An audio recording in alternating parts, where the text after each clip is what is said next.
আসসালামু আলাইকুম। আশা করি আপনারা সবাই অনেক ভালো আছেন। আজকের এই ক্লাসে আমরা এসইও অপটিমাইজেশন এর কাজ করবার সময় খুবই গুরুত্বপূর্ণ ২ টি সিম্বল অর্থাৎ ইউজ করা হয় কমা এবং সেমিকোলন। আর এই কমা এবং সেমিকোলনের ব্যবহার সম্পর্কে জানব। এসইও অপটিমাইজেশন যখন আমরা করতে যাই তখন আমাদের সবচেয়ে গুরুত্বপূর্ণ যে বিষয়টি সামনে এসে দাঁড়ায় সেটা হচ্ছে বিভিন্ন কিওয়ার্ড। বিভিন্ন কিওয়ার্ডকে অ্যা সুন্দরভাবে সেগুলোকে সাজিয়ে অর্থাৎ কমা এবং সেমিকোলন ব্যবহার করে বিভিন্ন ইমেজ এবং ভিডিওতে বিভিন্ন ট্যাগ আমরা ইউজ করে থাকি।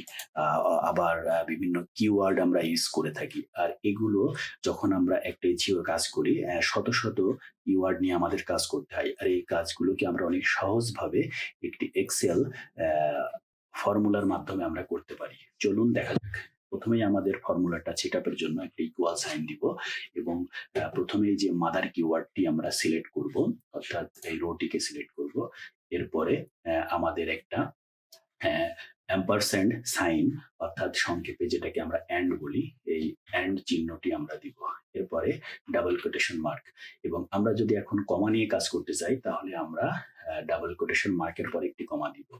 এগেন আবার আমরা ডাবল কোটেশন মার্ক দিব অ্যান্ড এন্টার। দেখুন এই কিওয়ার্ডের এখানে আমাদের যে কিওয়ার্ডটি আছে এর পাশে কোনো কমা নাই, কিন্তু বি কলামে দেখুন আমাদের অটোভাবে একটি কমা চলে এসেছে কিওয়ার্ডের শেষে। এখন যদি আপনি এই কলামের সবগুলো কিওয়ার্ডে যদি আপনি শেষে যদি কমা ইউজ করতে চান তাহলে প্রথমেই এই কিওয়ার্ডের রোটিকে সিলেক্ট করুন এবং ডান পাশে আপনি মাউসের রাইট বাটনে ডাবল ক্লিক করলেই দেখুন অটোমেটেড ১ সেকেন্ডে আপনার সবগুলোতে কমা চলে এসেছে। একইভাবে যদি আমরা সেমিকোলন ইউজ করতে চাই, এগেন আবার আমরা প্রথমে মাদার রোটিকে সিলেক্ট করি, দেন এরপরে আমরা অ্যান্ড সিম্বলটি ইউজ করি, এরপরে ডাবল কোটেশন মার্ক এবং আমরা semicolon, then again double quotation mark plus enter.